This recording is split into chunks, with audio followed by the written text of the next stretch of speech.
But to go back to your point, you can do digital completely free. Yeah. I mean, if you're okay with mediocre, stick with the free. But if you are passionate about the calling that God has on your life, give everything you've got. Like, that's how I think about it. Like, you can't say, man, here we are. God's called us for this mission, and we're going to go all in. And then when it comes to digital, does your financial budget reflect the all in that you're talking about? Hey, thank you so much for joining Alan and I's conversation today. I'm Tyler Vance with Apollos, and we strategically partner with churches to bring personalized discipleship tools to enable your church to have community 7 days a week, not just Sundays. If you're new here, make sure to subscribe for future content. So buckle in. Today's conversation is a great one. Hey, welcome today. Thank you for joining us. I have a super good friend today, Alan George. Alan and I got to work together for a few many years. For a few many years. I think on my LinkedIn post it was over a decade, which was true. Yeah. And I would love to share my first day Alan stories. Oh, but, gosh. I won't. Thank you. I upgraded since then. I just so want to now because of your reaction, though. Hey, you have to tell them to do something to get that. You email them that if they. No. We'll save it for later. Okay. We'll do this there again. You go. Round two. Round two. Yeah. Right? If you come back for round two, I'll share your embarrassing story. That'll be the gift you guys get. As it's apparent, Alan's a good friend, and we've done ministry together for a long time. Alan, behind the scenes, as a friend, I know him as a great father, a great husband, and someone that is genuinely pursuing Jesus. What's really fun is that we get to do this pretty often. And so I think I said on my LinkedIn, a coffee with Alan is never something that gets rescheduled on my calendar. And then also, that's not reciprocated. I just want to call that out there. I'm just bad at scheduling. That's what it is. I double book, unfortunately. I feel like I'm the only person you're bad at scheduling with. Not true. This is therapy. All of a sudden, that's what this just became. Man, Alan is an expert in digital strategy in the local church. You took the infant of an idea of what was Church Online many years ago and grew it into the adult that it is today. And so, man, if I think of pioneers in the space, you are one of them. And it was fun to get to be beside you while that was happening. So I'm excited about our conversation today and what you bring to the table. Thank you, man. Glad to be here. And just really inviting people into the space that we normally have a cup of coffee over. But I would just let's just jump straight in and go with it. What are the things that you're seeing in digital strategy currently? Yeah, I think, it's still a mixed bag. There's still some people that are like, hey, we've got to figure this out. We've got to figure it out for our church. We need to build a plan. Yeah. But then you still, especially since we're not at 2020 anymore and we've a few years passed since our buildings all shut down, kind of that fire, that energy, that excitement has all kind of died down as people are trying to get people back into buildings. So to me, it was funny because when everything shut down, it was like, hey, we're not defined by our buildings. We are the church, it's us, it's people, it's all of that. And then the buildings open, it's like, yeah, but we need to come back to our buildings. And it was this just pendulum switch. So I know people felt it, ministry staff felt it. Yeah. And so it's because we didn't have verbiage. We didn't know how to explain how this was and what to do and do online. So I think we're still further than we were. We still have a long ways to go. Man, I like the way you use, and hopefully you're not convicted by that, but that pendulum swing was, right? It hit all of us, yeah. Yeah, and I mean, I remember even the location that I go to, seeing the campus pastor doing videos that he no longer does.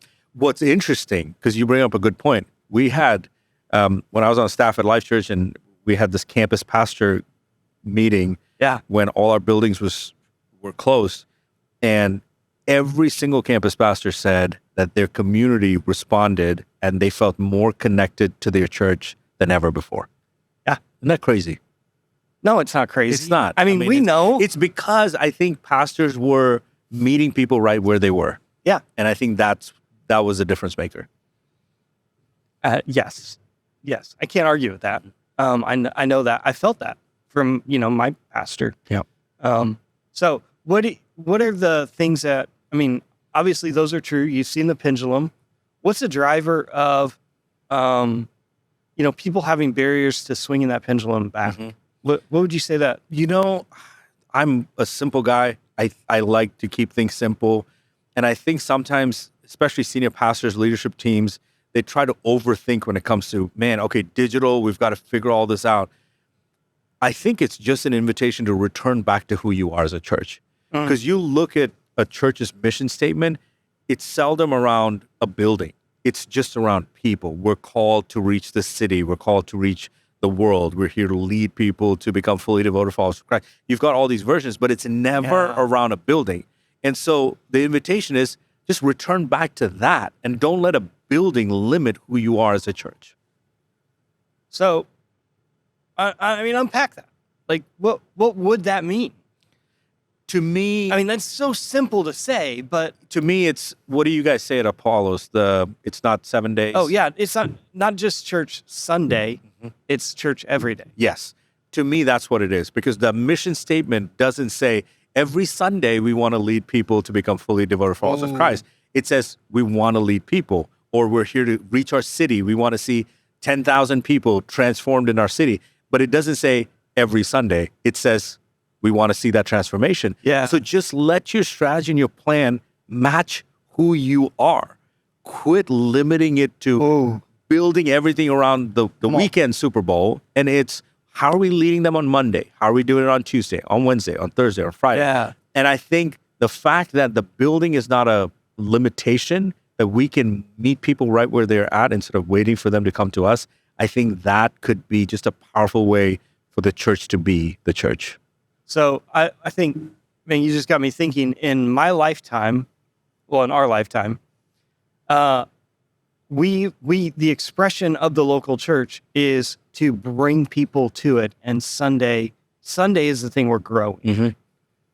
And I actually think one of the greatest digital trends that's happening is that the Sunday church is actually an overflow of this thing that happens throughout the week, right?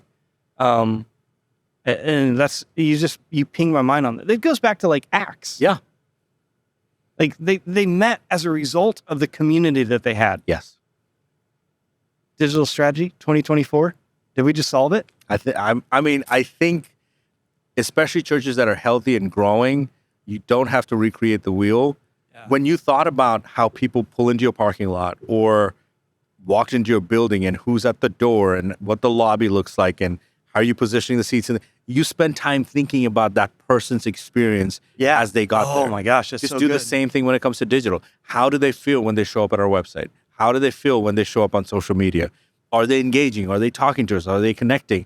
I think the healthy churches already have a good plan, or else you wouldn't be growing and thriving. Sure. Just let your digital match who you are. Yeah. Don't recreate the wheel. So we're gonna cross the line. I think if you spent $10 million on your digital experience, you'd care just as much as you did if you spent $10 million on your building. Yeah, don't get me started on that. You cannot what gets me frustrated is when you say, man, we're fully behind digital. And it's not about digital. We're passionate about the gospel. Yeah. We're passionate about our community. On Sundays at 10. Well, Sorry. it's gotta be more. We're invited to do more. And so you're not we need to stop this binary thinking of it's either this or that. Yeah. It's a both and. It's do whatever you can to reach people and meet people where they're at. It's an all-out pursuit. Yes. Digital strategy 2024, all-out pursuit of Jesus. And being known. And you said it's not even a digital strategy. It's a strategy. It's just strategy. It's just strategy. Yeah. It's not a digital strategy for your church. It's a people strategy. It's a gospel strategy. That's what it is. Yeah. What I hope for in this year is that we stop calling it a digital strategy for your church and just call it your church's strategy. Yeah. So then it's not a hybrid strategy. It's just a strategy.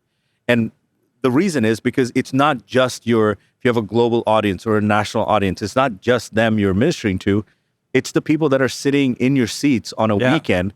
When they leave Monday, Tuesday, Wednesday, are we meeting them where they're at? Because I think of it, I've preached sermons, you've preached sermons.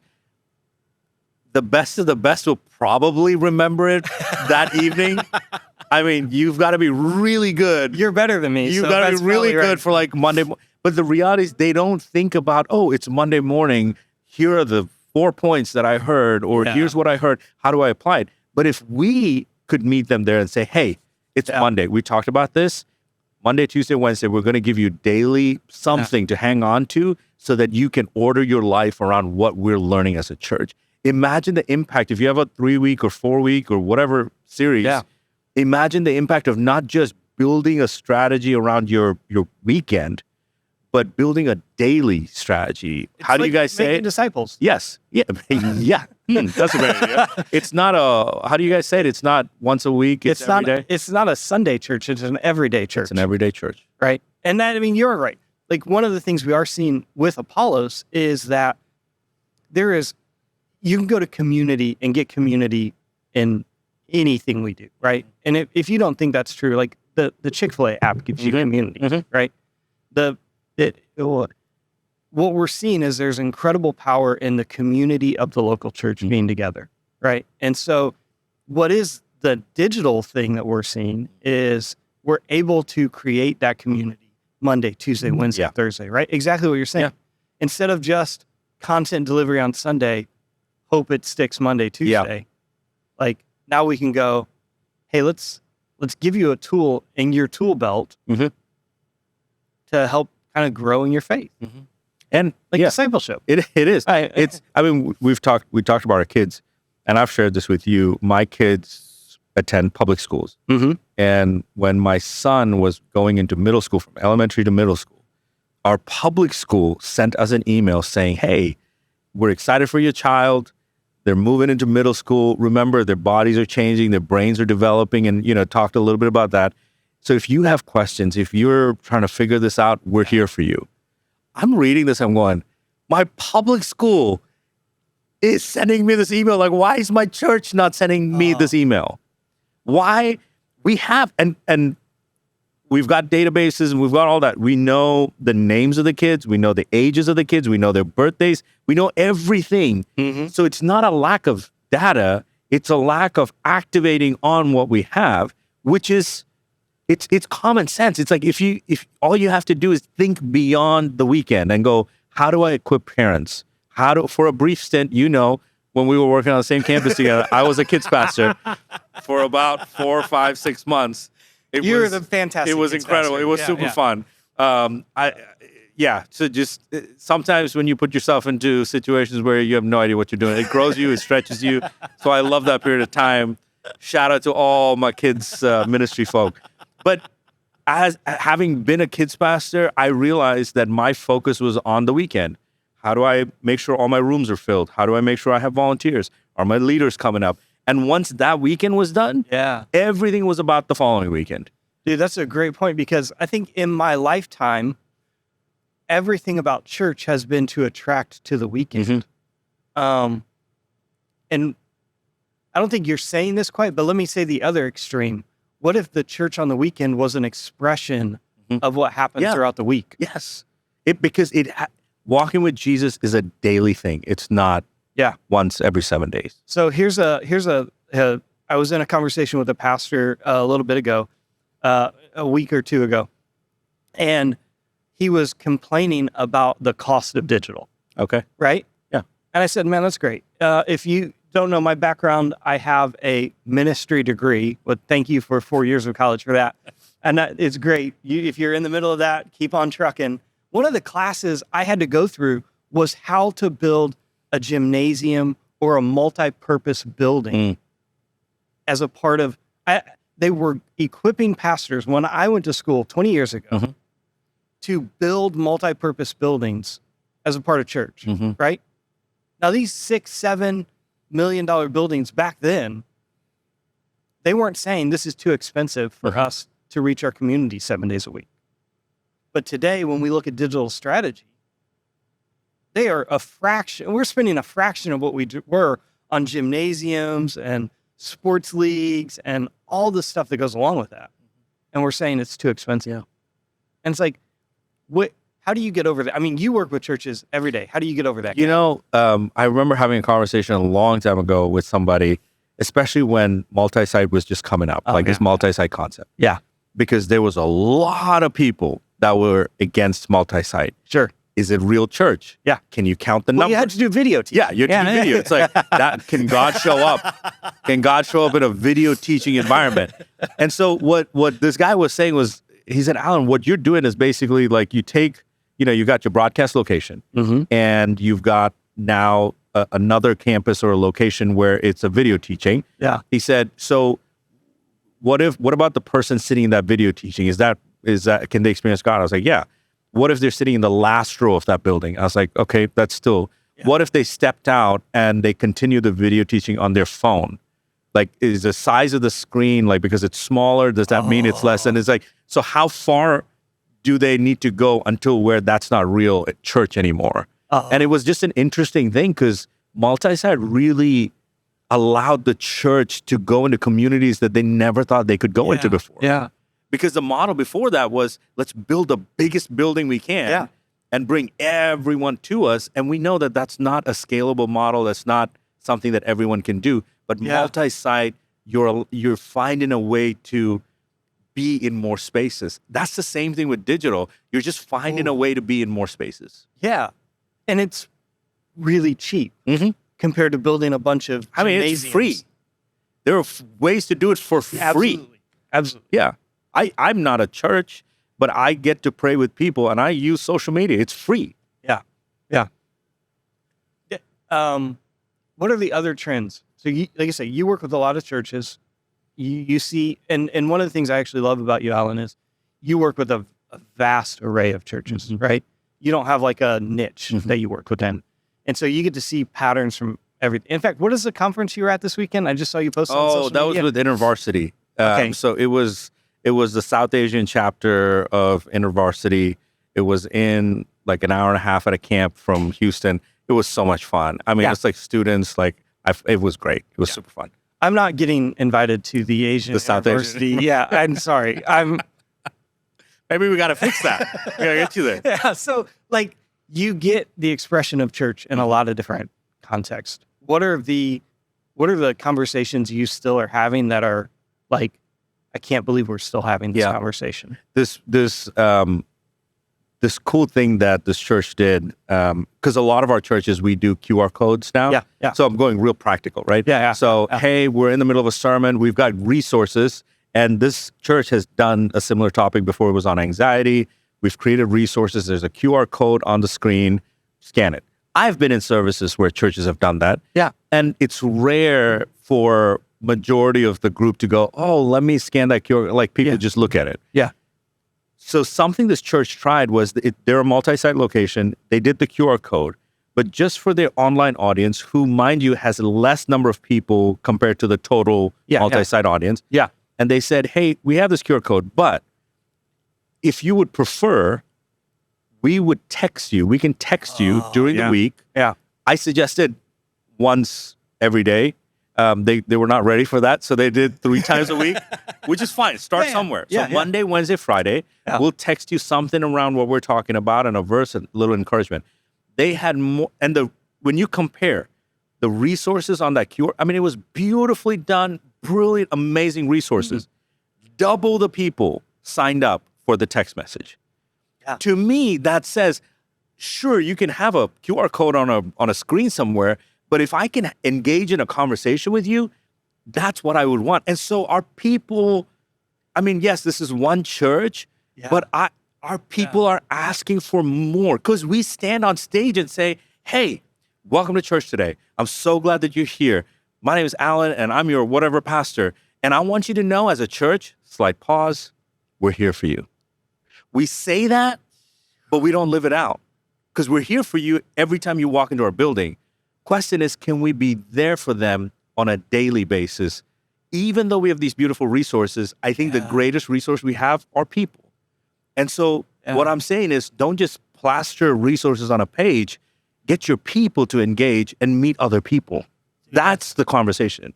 But that is digital. Yes. It's iron sharpens iron in the context in which we live, which is really asynchronous as a word we use, right? Yep. The ability for me to not have to compete with soccer practice or baseball or for my kids golf. Which is so cool that your kids play golf. Just, that's awesome. It's actually, Very, can we very stop smart. for like 2 seconds? Yes. It's the best parenting move ever. It is. So if you have kids, I just want to let you know, the parenting expectation for golf is you drop them off at the clubhouse. You're not allowed on the golf course. So I'd like to say I'm really passionate about golf. Yeah. That's just parenting to the lowest expectation possible. And my kids happen to love golf. Yeah. So anyways, Yep. it's free public service announcement for you. If you have kids that are able to play golf, it's money. And your kids are young. They're Well, they've been playing for 3 years now. They're 10 and 13. Yep. And so, That's awesome. and it's like crazy because you have to caddy for them if they go to a tournament, and it's a really humbling experience, right? To walk around with my 10-year-old daughter that can whoop me, and anyways, what were we talking? You totally got me sidetracked. You said golf. I was like, oh. We're talking about being there for people, like the whole text messaging thing. Yeah, Our church, our people want relationship. They want conversation. They don't just want resources. Let's stop with the whole, we've got resources for you. No, let's engage in a conversation. Yeah. How many churches do you come across that they check the digital strategy box because they put their content online? 100%. Like 100%. That was a T-ball question. Yeah. I don't hope you don't have a kid in T-ball. No. It's 100%. Even social media, it's more of like there's a church that I'm working with where in the past year they have 2 videos. Like there's not a whole lot of social media strategy. They had 2 videos that crossed like over 1 million just on accident. Wow. Yeah. And I'm sitting there, we're trying to explain like, hey, here's why this is important. And the team gets it. Yeah. Leadership is on their way to getting it. And it's hard because, and I don't blame them, they've got decades of everything was around this building and everything. And so they have to change how they think. They have to hire differently. And so it is a process. I realize that, but that's why this conversation gets me excited because we need to bring more awareness of like, there are more churches stepping into this. Maybe churches that we don't know or we don't know of, but this is a real thing and it's happening. So can we like dive real deep for a second? And I know I always have permission to do this. I didn't ask Alan this beforehand, but one of the things that you talked about with me as you transitioned was the sense of loss of being kind of a known public figure, right? And how many times do you think that really the barrier for senior pastors is wrestling with that? And so, like, if you're talking to a senior pastor that's going, man, digital sounds great, but like the room feels great. And I've built my value maybe around the room. Yeah. How do you navigate that? I remember when I stepped into my role, I think the hardest transition for me personally was to leave the campus that I was serving in and to move into this church online role. Yeah. And my thought was, man, if I go to this church online pastor role, I'm going to be stuck in some corner office somewhere. Not corner office as in like, ooh, corner office. I'm talking, I mean closet somewhere. Janitor closet. Just stuck somewhere. And all I do is like look at cameras and that's it. Yeah. And that has been so far from the truth. It's not easy. Like I was just at that InterVarsity event. I loved getting to speak to people live in person and they were there. But I also realized that there are people that are hurting that cannot show up at a live event. And even this event, our goal, our heart here is to help churches embrace technology so that they could accomplish more of their mission. Yeah. If we were to hold on to, but I love talking to real people in real person, well, then I'm not submitting to the Great Commission that Jesus called us to. I'm putting my desires over his. Yeah. And so even he left Because Jesus said, let me go so that the Holy Spirit can take my place. And so are we saying like, no, I'm not willing to go behind a camera because I'm going to miss those persons? Like, we need to get our priorities in order. And if it's hard, I'm not saying it's going to be easy all of a sudden. Embrace the difficult. Yeah. Step into it. You've walked through the journey, and I think that's easier for probably you to navigate as you walk through it.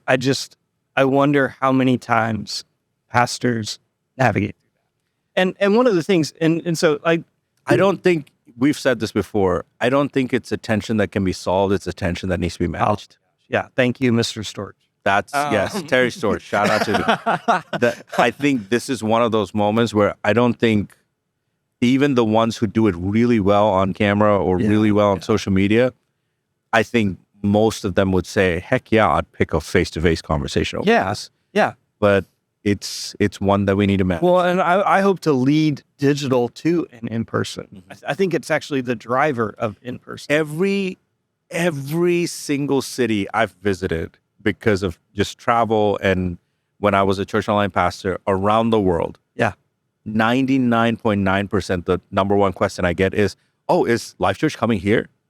Yeah. Like digital didn't drive them far away from in person. It was actually creating, pulling them. It's like, man, I want more. Like, can we meet in person? That was the number one question. This is my like new like 2024 phrase, but like, I think Uber is the most technology focused company that wishes in-person would never go away. Yeah. like Uber wishes in-person wouldn't go away more than the church wishes in-person wouldn't go away. Yeah. Right? Yeah. But they are a technology first. They don't meet you and talk to you about what kind of car you like to rent and then deliver it to you, right? It's a digital experience first. And so that's just my I love that. Fun example. That's right. Like they're a digital first company that is 100% reliant on an in-person experience. And I mean, that reminds me of Crossroads Church in Cincinnati. They are a church that I've heard them say multiple times, digital first. Yeah. And I know that's for some pastors, as you hear that, I was like, whoa, that's like too far out for us. Yeah. And that's okay. They're being true to who they are. Sure. They've learned that over the past couple of years, they've reached more people online than they've ever reached in person. Does that mean that their in-person strategy is not there? No, they've got an incredible in-person strategy. They've got they shared a few of their dreams of what they're doing to their building. It is, I don't think churches have even begun to dream about what they're actually getting ready to do in reality.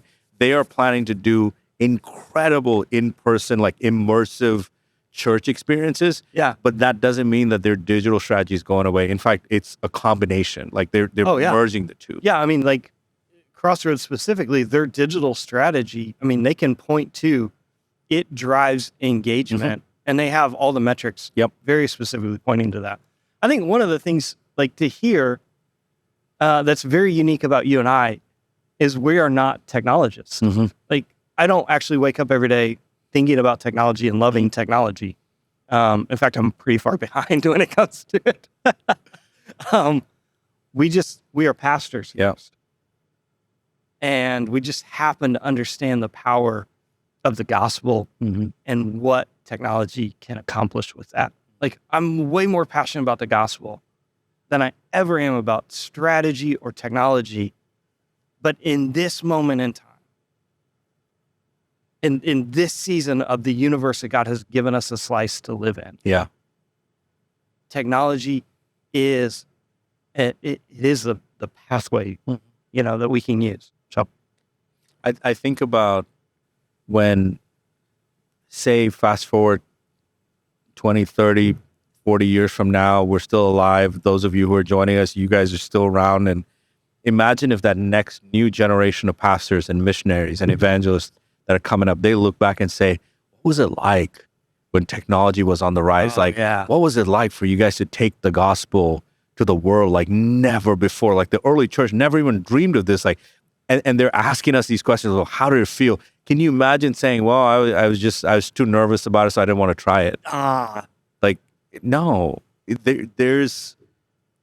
just the opportunity before us, it's not just an opportunity, it's a responsibility we have. Sure. Yeah. And one of the things that I do love is the progression of that, right? Because, you were very much a pioneer of putting content and building community around it, right? But there has been a steady stream of content delivery, right? We have, years. I think Life.Church has like over 70 years if you streamed it end to end on Netflix of content. That's crazy. Right? So we've done a really good job with content. But if you never jumped on the content train, you also get the ability to just skip that. You can put content and build community around it, which is really where I see, when I hear people talking about trends in 2024 and really digital discipleship, it's really community around content. It is. Yeah. And even like one of my favorite Instagram people that I follow is Carlos Whitaker. Oh yeah. Lowe's Wit, I think, on Instagram. Yeah. My gosh, like the things he and his Insta familia, or whatever he calls them, like the things that they do to impact people's lives, it's crazy. He'll stop over when he has a stopover at an airport and he has time. He'll look at, somebody got to lay somebody on his heart and be like, hey, on Instagram, he'll say, hey, what can we do for them? And they'll raise money to pay off loans and student loans and debt. And it's in many ways. And when the community's hurting, he's there. Yeah. He's pastoring them through it, and he's celebrating when they're celebrating. And so to me, he's a pastor. He's pastoring. It's not about, for him, at least from my perspective, it's not about growing his following. It's about just being present and sharing the love of Christ to people around the world. I can't credit who it was on Instagram because I don't remember, but someone was talking about just in what our representation of the local church is, in our context in North America, we have put an overemphasis on teachers and forgot that Paul mentioned a whole lot of other spiritual gifts in the body to move it forward. And I was like, that was convicting. That was convicting. Yeah. Because I think that drives weekend. And it's not like weekend isn't important. I still go to my church every weekend with my family. Like, we worship together. We bring our life group together. That's an experience we do. And so I don't think that goes away. It increases. I mean, think about the Bible app, right? I remember, when I was a little kid. You can't tell us an old man story? When I was a little kid. So I grew up, I'm originally from India, grew up in the Middle East. My dad was part of Gideon's International. Yeah. And they were part of the first group that started putting Bibles in hotels. Yeah. And so as a kid, I would follow him around with boxes of these Bibles, and he'd walk into a hotel in the Middle East and say, hey, we're from Gideon's. Would it be possible for us to put Bibles in your hotel? Muslim country. He'd strike up a conversation, and then we would drop these boxes off. Fast forward years later, we get to be a part of a church where I don't have to walk around with a box trying to convince somebody, hey, here's a Bible. But this Bible, because it's on an app, is everywhere today. Yeah. And if technology was not there, we couldn't do that. And so more people have access to the Bible today than ever before. Like, those are all examples of how God is working through his church. It's God. Like, if there's anybody that we should be celebrating, it's God, because it's him orchestrating all of these things. By grace, we get to play a part in that story. Yeah. So I'm reading through the Old Testament right now, and going through Kings. I mean, you just not to get super, but it is very much I appoint you, I take you out. I appoint you, I take you out. And just the cycle of Kings. I mean, especially if you read through First and Second Kings, it's like the cycle of Kings in that, and it is very much still God's. And we get to play a piece of it. Yeah. That's such a good reminder. We have about 20 minutes left. Okay. I want to get super practical. Also, if you guys have questions in the live chat, they will get to us. So go ahead, ask a question if you want. We didn't prep this at all. No. I asked you, hey, what do you want to talk about? I didn't want to prep you. And you said, yeah, we'll be fine. I was like, we'll be fine. Here we go.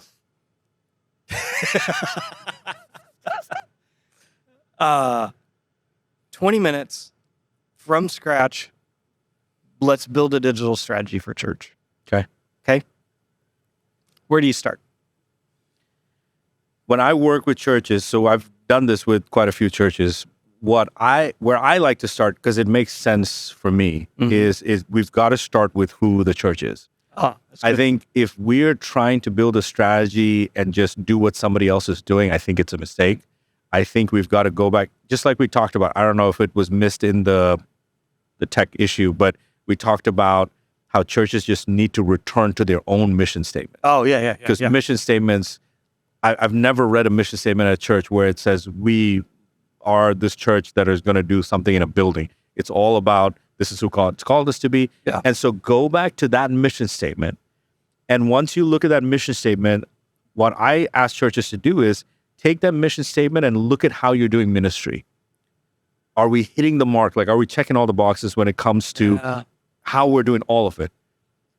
When it comes to digital, like churches, a lot of the really healthy, growing churches, they've got a plan when it comes to their physical buildings. Yeah. So many of them that are stuck in the digital space, it's not because they have a lack of strategy. I think they just think that they need something else when it comes to digital. No. Go back to how you thought about your physical strategy. For example, like we're recording this in a church building. Yeah. When we pull into the parking lot, what should the parking lot look like? What should greeters at the door look like? What should, once you walk into the lobby, what is that? When you walk into the auditorium, how do we help people find? Like, there are teams, the churches that are doing well, there are teams that are thinking about this. Just ask those same questions when it comes to digital. When someone shows up on your website, when someone shows up on your app, who are they? Are we all seeing the same information, or can we tailor information based on who they are? We talked about how the church is lagging.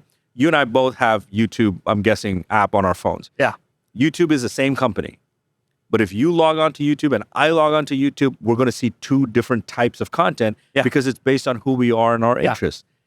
What I see on your YouTube, it's going to be Bollywood, and it's going to be something around, I don't know, Patrick Bet David.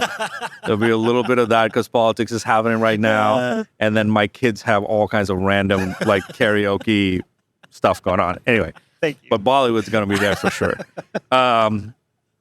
So YouTube knows that if it doesn't tailor its content for you and for me, we'll leave. Yeah. But today, a single person can log onto a church website, and me with 3 kids can log on, and we will see the same information. Yeah. Why? Like, it's like basic, like, they don't need to know when kids camp is. And I don't need to know when the singles ministry is meeting because I'm married and I have kids. Yeah. And so I think as a church, let's just go back to who we are as a church. What's our strategy? Do we have a strong plan when it comes to physical? Great. Let's layer our digital on top of that and figure out, are we hitting the mark? If we're not, let's start working towards it. It's not that complicated. It's not, but you just peeked up, and I'll hit it again. It's necessary to have a really great physical church strategy when you've spent $10 million on a building. Yes. You can't afford for people to not pull in the parking lot and feel welcome. No. And I mean, it's very rare that someone gets $10 million for a building if they don't have a good strategy, because people don't give to. Yeah. And so I actually like, and I'm not saying that this is true. We do have a friend that just committed, instead of building another church location, to put that all towards a digital strategy.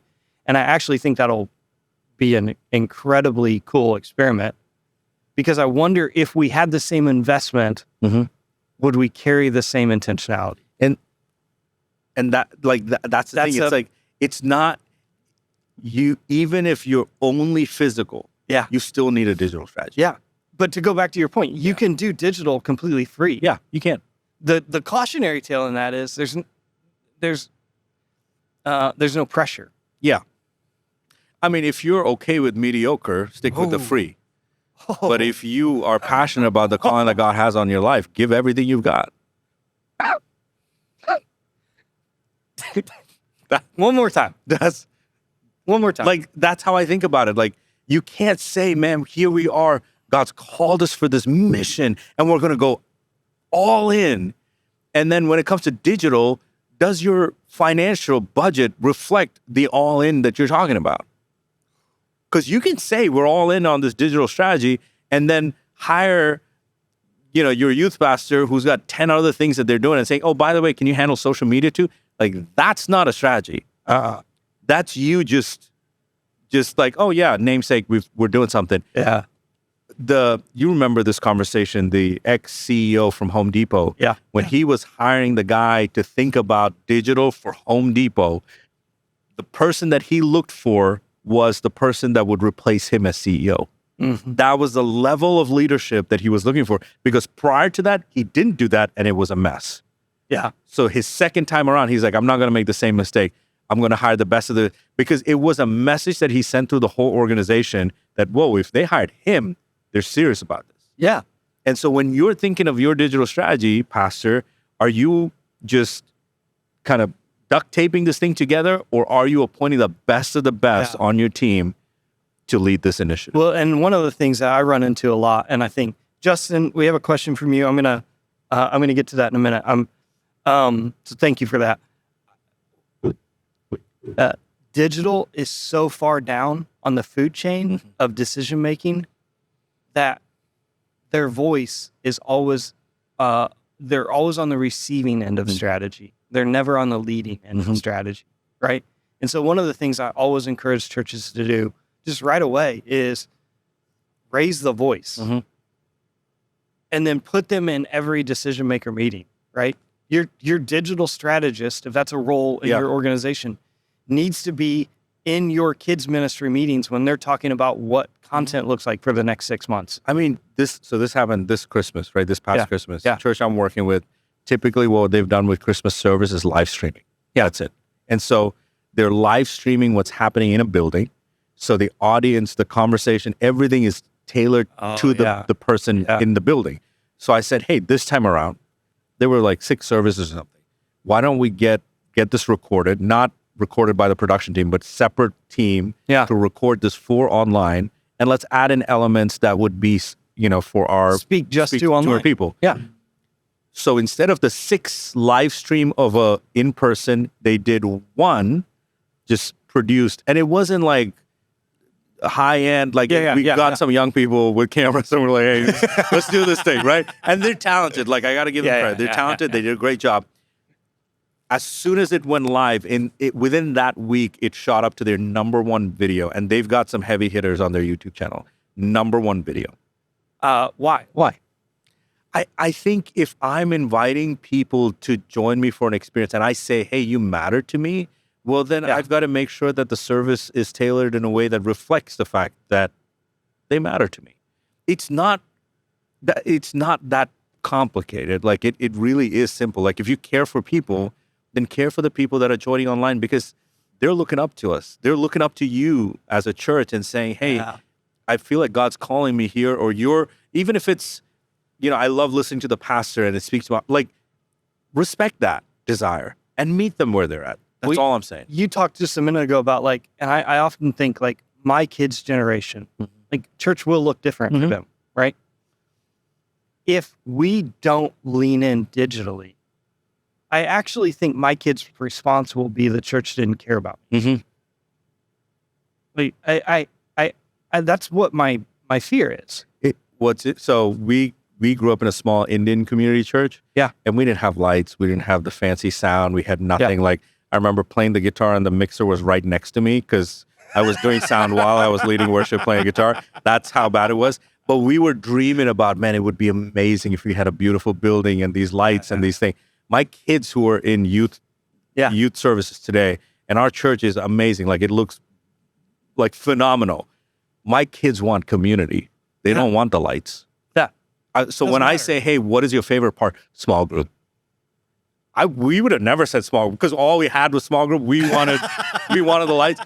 But my kids are like, oh no, my favorite part is small group. Like, we get to talk and we get to pray for each other. And then they continue the conversation because they have a YouVersion thread thing that they're doing together. And so they're praying for each other. They're sharing scripture. Like, that is normal for them. We can't, for our kids' generation, we can't produce content better than Twitch. No. So Justin, sorry, I'm getting to question. Do you view online at your church as its own unique congregation, or do you think about them as a community or extension of in-person? Can you read that one more time?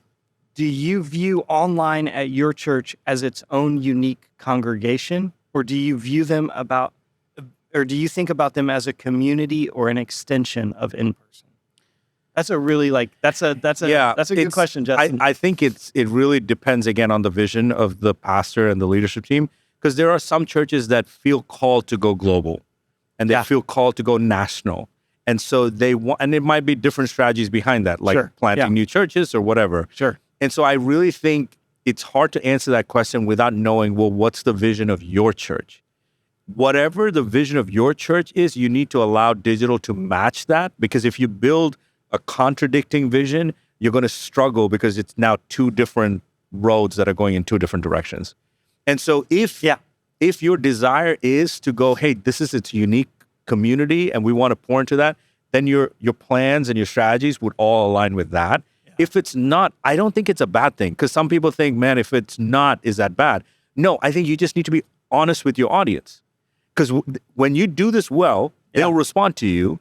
And if they say, hey, I'm struggling, can you, is there a small group? You can say, hey, as a church, unfortunately, we don't have that, but let me connect you with 3 churches that we know of that would be a great fit for you. So it's not, you have to do it all. It's be clear on who you are so that you can communicate it to your audience. That's how I think about it. That's good. Online pastor being active digitally to connect with people, do they build their own personal brand? So when I was a church online pastor, my boss was Terry Storch. Yeah. We had the same boss. Yeah. And I remember he walked in one day to my office and he's like, hey, you're not on social media. I was like, no, I am. I mean, I wasn't posting anything because my mind was, I was busy. In some ways, I was thinking about online church. Yeah. Even though we were doing it daily, I was still bringing a weekend mentality to it. Sure. And so I was like, I'm not doing it. He's like, dude, you're an online pastor. Like, get your act together. Like, you need to be present online. I actually remember some of those staff meetings where he was on you. I got to give him credit. He pushed me to think that way. And so for me, and again, this is part of, I think, the blessing of not being a digital native. I wasn't thinking about it as a brand. I think there's a lot of conversation now of, are you a brand? I think what I was trying to do was, there was a lot of things to do on my plate. I couldn't come up with this uniquely crafted strategy. And so what I thought was, I'm just going to make sure that I document whatever's happening in my life. And so when I read the Bible in the morning, if a verse stood out to me, I just took an extra few minutes to go write it online. You shared out of overflow. I just shared out of, because if I were to create something, I don't have a social media team that did all my stuff. So I needed to figure out, how can I document what's happening? So I didn't honestly think about it as a brand. I just wanted to be present. As a bonus, I think more people started following and connecting. But my email inbox, as a result, got so full with prayer requests that we had to build a volunteer team to support it. Yeah.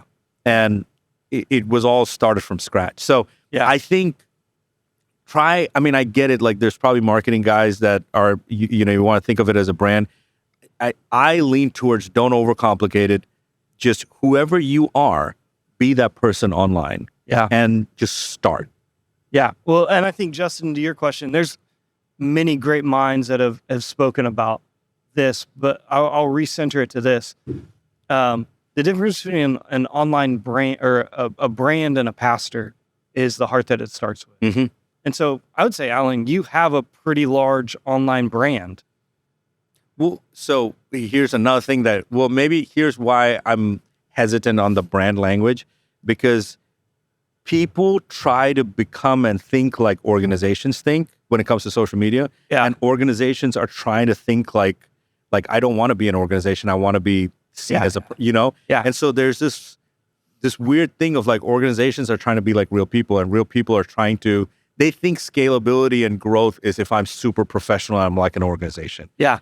Be like, authenticity is what wins.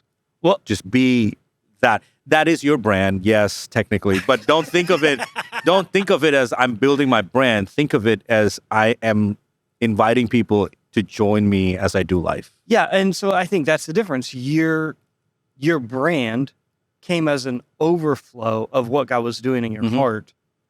I know Alan, and so I can say this. I don't think you ever woke up one day and were like, how many followers do I have? No. Well, what's interesting is when I transitioned from my role, I hated social media. I was like, I'm done with this thing.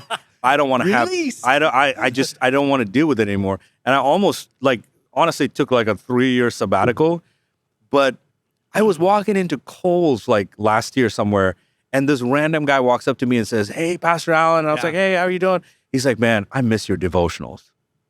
Like, he didn't say, "I missed all the fancy stuff you posted about," or whatever. He's like, "I missed your devotionals because I would do it daily." Yeah. And he said, I would just wake up and that's what would feed me for the day. Yeah.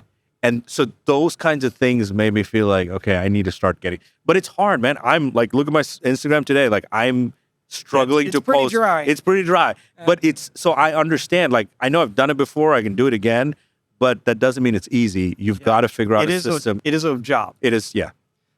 Question number 3 from Justin. What are your views on thank you, man, platforms like Twitter, Rumble, as places to host online services? To me, it goes back to who are you trying to reach? If just because church so-and-so does something on a platform, don't do it. Who are you trying to reach, and where are they? Go where they're at. Yeah, that's a really good point.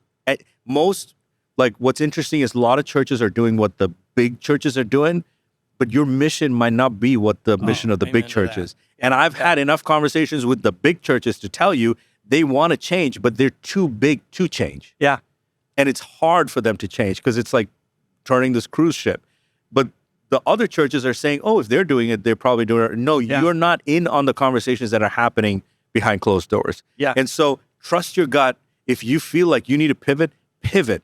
Don't look at the big guys. Just you do what God's calling you to do. The blessing of being able to pivot. Oh, my goodness. Yes.